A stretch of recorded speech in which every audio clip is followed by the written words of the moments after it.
Hello, friends. Welcome back to the Relevant Social Podcast. My name is Cindy. I am your host. And today's episode of Business Stories, I interview Ife. Ife is the CEO of Chibi Braids. Chibi Braids is a hair business that makes braided wigs in Nigeria. Though they ship everywhere, they ship internationally. They are based in Nigeria. And with this episode, I have a question for you. If you listen to everyone in your life who projected their self-doubt, limiting beliefs, or perfectionist nature onto you, will you be where you are today? So that's my question for you as you listen to this episode. Stay tuned. Hello everyone, my name is Ife and I'm the owner of Chibi's Braid. Yes, Chibi's Braid is a handmade braid wig store. So we sell braided wigs that are made from scratch by hand. Yeah, we sell them in different designs, colors, and lengths. And basically, our goal for establishing the business or starting the business is that, apart from the fact that I've always loved braids and the versatility of braids, there's so many people that want to get braids, but they just can't because of situations that are out of their control. For instance, people that are dealing with hair loss, men. In the case of men, balding at early age as far 30 plus, and for women that are dealing with alopecia and all that. So one of our goals is to cater to people like this, so that regardless of the situation that they're dealing with, they can still express themselves with their hair. They'll switch up their styles and also boost their confidence in the process. One of the things that actually got me interested or intrigued about talking to Ife was her words mentioning maybe people dealing with certain hair conditions. Because if you think back and think of wigs, you could think of wigs made with weave-ons, like the Remy hair she will mention in this episode, like Brazilian hair, all these hairs. But wigs that means we get to wear different styles. Yeah, you get to do different hair, like braids. It's because if you come to Africa, or like if you look at the African culture, we braid our hairs a lot, whether we're using extensions or not. And having to buy something that, you know what, I can still have my hair and I can wear whatever braids I want, that I like because I like to change my hair a lot. But the fact that her business has a connection towards maybe helping people dealing with a certain hair condition like alopecia or balding, I was very intrigued, because I tend to I love to connect with people that want to create an impact. I want to solve a problem, especially when it comes to hair and confidence issues. You know that when we're talking about hair, a lot of people, or rather our social culture, has built a certain level of beauty around hair, and the loss of hair can be very self-damaging for people, where they feel like, oh, I'm not enough. But then having to be a company that creates something that helps people, they are already pretty, yeah, they're already beautiful in their own ways, but then helping them feel like, you know what, I can wear hair too, even if I can't grow it. I think it's something it's something I admire, and put it that way. How old is Chibi Braids now? How long have you been doing it? Okay, so we started the business. I started the business in 2019. That was when I learned how to braid. And then I just started, not officially, you understand? I've just been like, I just tell people I can braid, I can make a wig for you, I can braid. But because people are used to weaves, and then it was Remy hairs and Brazilian hairs and all that. So braided wigs were not really a thing that people wanted to associate themselves with. So it did not become an official business until early last year. That's January 23, 2022. That was when we started officially, and then we started on social media, Twitter specifically. Compared to when you started and now, how has the market changed? Or when it comes to braided hair, like what you do now? Okay, yeah. Obviously, compared to when I started, people are now more accepting of braided wigs for the following reasons. The fact that they can get it in different designs, colors and lengths of their choice. You know, if you have human hair, it has to go through a particular process, maybe styling or revamping before you can switch up colors and all that. But for braided wigs, you can have one particular wig in different colors at the same time. And they are more affordable. Braided wigs are more affordable than the normal wigs. And because of the economic situation, people want to wear wigs. Yeah. They want to change their hairs and all that, and also save money. That's why braided wigs are now more accepting than before.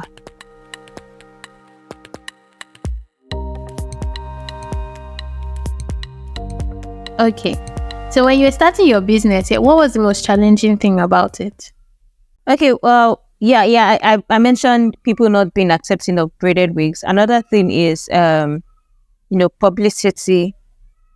Okay. On social media.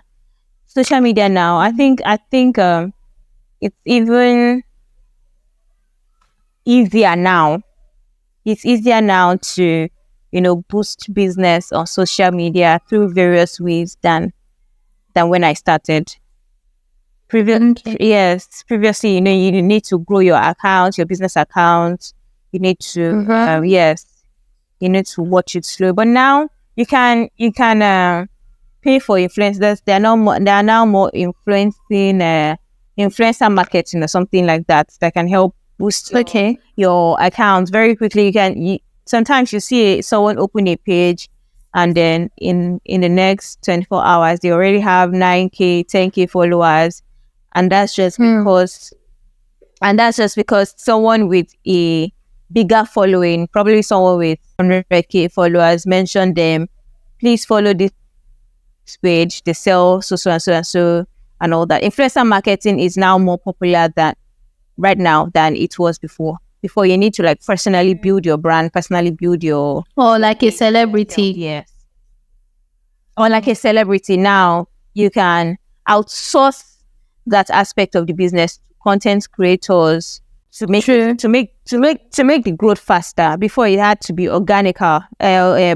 Sorry, it had to be organic. You had to get one or two customers that can say, "Oh, I bought so and so from this person, and I really like their product. I think you should try it out as well." But now, even influencers have never used your product before, they can just say, "Oh, I love this skincare product. It made my skin bright and clear." Something that they've never used before. Yes, I'm saying now that even though it's still not as easy, it's not that straightforward and easy. You get me? So they're different. There are now more social media platforms that can help you reach more audience, from all over the world than before. Yeah. We asked Ife what was one of the most challenging things about growing her business, when she was setting up. Apart from maybe it's people's reaction towards the braided wigs, she talks about publicity, especially on social media. And this episode was recorded last year, 2023, and she started way before that anyway. So I'm just highlighting how much things keep evolving and things keep changing. If you think back, she mentioned in this episode, growing an account sometimes requires just you putting out the effort constantly, putting out content and doing your best so that people can see it. But then now things have evolved into UGC using influencers, and influencers are not like celebrities maybe in the big way. These are people that maybe try other people's products and they have a huge following, yeah, and they can help you grow your page, your business, especially maybe if they use your product or you send them, like, because I know there are different ways people work with influencers in that way, or even people that do UGC content, because sometimes some businesses contract people to maybe try their products and do a review for them. Yeah, I've worked with brands that did that or have done that before, so we understand how that works. But that recognizing how much things keep evolving in this generation or this social media times. I'm trying to find the best word. I think it's a very learning experience. Yeah, like things will keep changing, things will keep evolving. So I see that as using it as like a motivational thing, that you know what, maybe you might have 3 followers today, yeah, but it doesn't mean it's going to be that way. And then you also need to find something that works for you, like Ife finding especially using UGC, because that was the thing that actually made me know more about what she does, because she was also using, like, customer generated content whereby they give her reviews, they post about the hairs that they buy from her. That's also one of the ways I got to know about Shibi braids.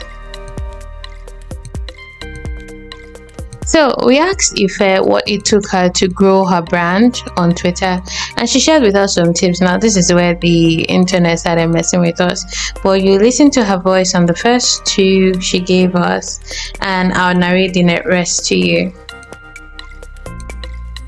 True. So can you walk us through your journey growing on Twitter? Because because even me as a social media manager, yeah, sometimes it can be difficult growing on Twitter.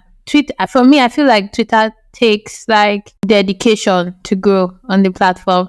Can you walk us through how you were able to do that, to grow using Twitter? Yes, it takes dedication, consistency, and all that, and also joining the right community.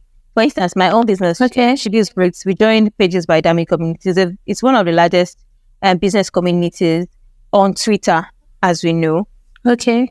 Yeah, so being under that umbrella as well also helps you to push your business for more visibility. So that's one of the things that we also explored, and it really worked, because it helped us to gain trust of other people.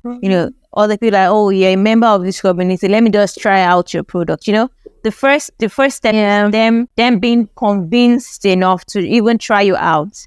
Yeah, so when they contact us and we deliver, make sure that their orders are as expected, quality, deliver on time, and then we offer great customer service. As anybody that, yes, we offer great customer service on generally, yes.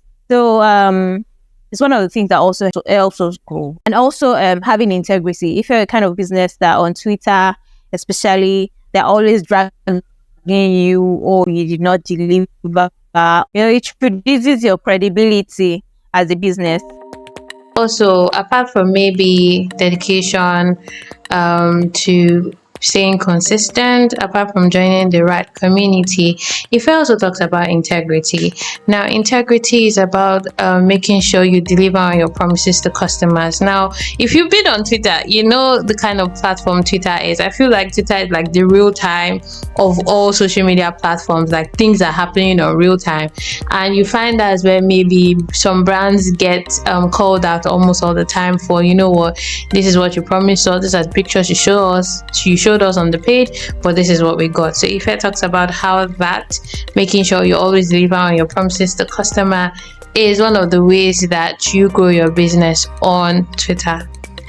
And having integrity is a part of like great customer service, which is what she talks about that they have, as well as joining a community like Pages by Dami, which is a popular community on Twitter. So if you're a small business owner and you don't know about Pages by Dami, please search for it and join. So she talks about them joining that community, and people buying from her because okay, they trust that this community posts like legit businesses or businesses that deliver on their promises. So she's able to tap into the use of community, great customer service to keep her business growing on Twitter. I mean, I followed it right from when she started getting 100 followers to when they reached 1,000, which we followed as it kept like it's still growing. Yeah, so keep listening. Also joining the right community. Okay. Once you gain the trust of a few, it's now left for the business to retain that trust. Okay. So did you have a strategy for retaining customers? When it comes to running a business, your customer relationship is one thing that we make sure we remind business owners to be very cautious of. So we asked Ife of their strategy in keeping their customers happy or retaining customers. So she talks about two things, which is through offering rewards for first bulk purchases and offering rewards for customers that refer them to other people, which is sort of like building a relationship with your customer whereby you're appreciating their efforts or them spending money to buy your products or services. Now Ife talks about how maybe offering a discount for like bulk purchases keeps their customers happy because they know that okay, if I get to buy this amount of wigs from Shibi's Braids, I get to save this amount of money, which is like, let's just call it like they are giving their customers an opportunity to save and still buy good hair, good quality hair they can look good in basically. And the referral works too. This is why I also tell business owners that you don't offer discount on the first encounter with a customer, yeah, because you're just getting to know them. And then one thing that keeps happening is, this is just a tip for you small business owners, one thing that keeps happening is those customers never want to pay full price next time. Yeah, but a customer that refers you to somebody is somebody that likes what you're selling or offering, because people have, like, especially in our culture, reputation is one thing, and referring someone to a business that delivers is okay. You know that okay, they really enjoy this person's service or products for them to refer you basically. So they offer referrals for people that buy bulk purchases and people that refer them to other business, which is, I think, is a cool way of building like a good customer relationship where they know that, you know what, they are paying for value and they are still getting value in return. One of our strategies is to offer rewards for number one, bulk purchases for referrals. Okay. Bulk purchases. Yeah, bulk purchases and referrals. When a customer knows that, oh, I'm going to get a certain significant discount if I'm buying more at the same time, they'll be more inclined to buy 3, 4, 5 than buying just one.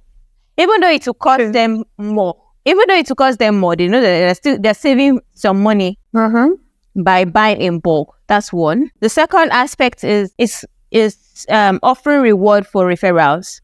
They know that that there's a certain incentive that they will enjoy by referring your business or your brand to somebody else that needs your product. They will be more inclined to do so than another regular brand that does the same thing that you're doing. Even if the incentive is not much, because of course the business is established to make profits. At the same time, you want to please your customers and you want to expand and grow. So you also have to offer incentives. Starting a business is one of the most courageous and daring thing you can do. I think that starting a business is you putting yourself in a place of vulnerability where anything is possible, yeah. But sometimes a lot of us don't do that out of fear or failure. true. Or fear of, okay, if it doesn't work out, what will people say? Yeah. But this part, I put it there to encourage people who want to start something to just start. So listen, and I hope this talks to whoever needs to hear they need to start their business today. So for this episode here, I'm just going to ask one more final question, and we can have more discussions in other ones. But for today, what would you advise anyone that wants to start a business today? How should they go about it? I think number one, the first step is starting. Start scared, start anxious, start uncertain, start unprepared, start imperfect. Just start. When I wanted to start my business, I was dating someone. That told me that, oh, I think you should first have the latest iPhone before you start your business. Do you understand? I think you should have the latest iPhone so that your pictures can come. People can really want to associate with your business and all that. Till today, I don't have the latest iPhone. The latest iPhone is about 2 million. I don't have the latest iPhone. But if I had not started then, I probably would still not have started. True. Yeah, so and time is going by. If you don't start now, you say, oh, let me wait till I have 10 million naira to establish very well. By the time you have that 10 million naira, it still might not be enough to get the things that you want done. Yeah, so I feel like when you want to start a business, especially in Nigeria as a small business owner, just start the way you can, and you will learn on the job. If you fuck up today, it will add to your lessons, and before you know it, you'll be perfect to a certain standard. Yeah, so that's my advice. Just start. Yes. So what if Ife had listened to the ex that told her she needed to get the latest iPhone? Would she have started her business? Would she be Braids be where she be Braids is today? Would I be interviewing Ife about her business today? Who knows? But Ife started without having the latest iPhone, which takes courage too, because it's not like she doesn't know that her pictures needed to be like top notch, but she started where she was. She started with what she had basically. And Shibi's Braids is here today, creating hair that is there to enhance and make people feel beautiful and confident, wearing different styles, saving money, and still looking good. So what advice will you give them about social media or growing their business online? You don't have to have 100,000 followers before you start. Okay. I think once you have a goal for your business, okay, this is what I want to achieve. This is the kind of, and I think one problem that most business owners have, myself inclusive, is not, like when I started, not having a specific, not implementing personality to your brand. Okay. If you know that this is the goal that you want your brand or your business to attain, they need to work towards achieving that goal by implementing your personality to that brand. Yeah, so if someone wants to start online and you're a very shy person, if you want to structure your business like someone that is not shy, I don't think it's really going to work, because people can detect that you're not being original or confident in yourself. Or you're not confident. Yes. At the same time, you can work towards this. When you now gain that confidence and you start losing your shyness, then you can put yourself out there more. Yeah. So growing a business online is, yes, follow trend. At the same time, implement your personality into your business. Not yes, you can separate your personality from your business. So, but let people know, when people see your brand or your business, let them know that, oh, this is what this brand stands for. It's about you. Yeah, this is what this brand is about. This is the kind of people that this brand caters to. Not everybody can be your customer. Not everybody online can be your customer. Yes. Sometimes you have to say no to some deals. Yeah, so that's what separates your business from other brands. I appreciate Ife for her advice and tips for people who want to start their business. Yeah. I think one of the parts she mentioned was about personality and knowing what your business is about, and that's where branding comes into place. Now, another Twitter person asked the other day, one of my mutuals on Twitter, that does a business need branding? And I was 50-50, because some businesses can survive without branding while some can. So for Shibi's Braids, they are able to identify where they stand and what their business is about. So that's why I said, when she said something about, putting your personality, try not to fake it. And that's what I really got from there. Try not to fake it. If you're a shy person, and you feel like you don't want to be in front of the camera, there's so many ways to explore that. Yeah, you can go with making your customers the face of your brand, whereby certain people, you might not have customers when you start, but you can have people that are okay with being in front of the camera, that you can ask to help you out with it. But I like that she mentions knowing what your business is about, why, like your whys, overcoming so many things like self-doubt, which is some of the things we talk about on the Relo Social podcast. But knowing what your business is about requires you sitting down to know why you're doing what you're doing. Sometimes some people know this before they start, and some people figure this out as they go. Yeah, wherever you are, like Ife said, just start. And so she also mentions about, you don't have to have 1,000 followers or 10,000 followers to start a business. That's true. I think some people get this. I know our social culture is get too much visual, physical, what it's seen.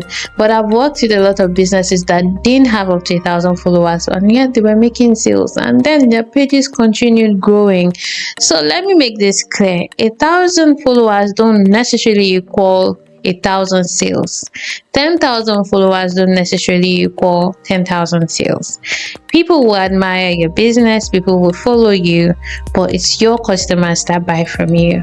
So this is why I like when she mentioned you can't sell to everyone. Yeah, not everyone is your customer, which is true. And it's something else that we also talk about on this podcast, that a lot of people are trying to sell to everyone. That's why they're selling to no one. You're trying to talk to everybody, but you're not talking to people directly. Yeah, so that takes you sitting down to restructure your marketing message and knowing who your business is actually trying to communicate with, sell to, target, make look beautiful, like Shibi's Braids. Yeah, so it takes you sitting down to actually figure out, who is my ideal customer, or who am I trying to sell to. Yep. Oh, okay. Yes, we are on IG. That's Instagram as Shibi's Braids. Just at Shibi's Braids, SHIBIS Braids, BRAIDS. And on Twitter, Shibi's_Braids. On TikTok, as Shibi's Braids. So can just text us. We have wigs, different designs, very beautiful wigs. They're always neat, lovely. I can fit into any occasion. Okay. Take custom unit. And where do you ship to? Anywhere in the world. Yes, no step. Just click the link. Once you go to any of our social media platforms, there's a link in our bio to direct you to our website. You can order there, or you send us a DM if you have custom units. So you just want to inquire about anything. Yes, you're always available to attend to our potential customers or whatever. Yeah. And then, yes, I say this for both product business and service businesses. For service providers, not every business you have to work with. Same thing with product business. Not everyone's money you have to take. Yeah, if they are not in line with what you're trying to sell or do, you don't have to say yes to every brand deal because it's a brand deal or it feels like success. And I even bring this from the angle of freelancing. Not everyone is my client, not my ideal client. Yeah, there are so many ways things can evolve that you end up realizing that this is not actually my ideal. Because even people that can pay you crazily, like even people that can pay you, not all of them are your ideal customer. Yeah, so I hope sharing this episode, or I like telling Ife's Shibi Braid story, inspires both businesses, service providers, startups, freelancers. I hope you're able to pick something from Shibi's story and implement it on your own journey. Thank you for listening, and don't forget my question. If you listen to everybody who projected their limiting beliefs, who projected their perfectionist, or let's restructure the question now. If you didn't listen to limiting beliefs, perfectionist ideas, or even self-doubt, your own self-doubt too, where will you be today? Where will you be? Would you have started that thing you wanted to start? Will you be on that path you want to go on? Where would you be today? And I think the first step is identifying what these limiting beliefs, self-doubt, and perfectionist ideas are. And that takes a little bit of self-reflection. I think we also talk about this in a little bit of it in one of the episodes on confidence, how you feel about yourself is how you market your products. So listen to that episode, but also take your time to self-reflect. Yeah, what are these self-doubts, what are these limiting beliefs or perfectionist ideas that you have that is preventing you from starting your journey? So just like you, I'm a small business owner as well. I'm walking my path and I'm able to identify my or the limiting beliefs that I've had around me, or self-doubt here, or perfectionist idea that I have to have my studio set up. I need to, because other people have video podcasts right now, I need to be there. No, definitely I'll get there, but then I'm still walking my path as well, just like you. So if this episode resonates with you, don't forget to share with your fellow business owner that needs to hear this as well, that they need to start today and stop listening to self-doubt, limiting beliefs, or perfectionist ideas. Anyway, I hope this episode brings you whatever you're looking for, even if it's a just do it. Yeah. Thank you for spending your time here. Thank you for listening. Thank you very much for the advice and sharing a bit of your journey with us. I hope that whoever wants to start a business from this is inspired to start and grow their business, especially online. Thank you. Follow us on all social media platforms at Relo Social, and also Shibi's Braids. Yeah, find them on Twitter, Instagram, and buy braids for yourself because they cater to both men and women. Buy for your partner if they love one, like the ladies that love to change their hair, or the men that want to, wear a little bit of braids as well too. Anyway, thank you for your time. I appreciate you. That's it.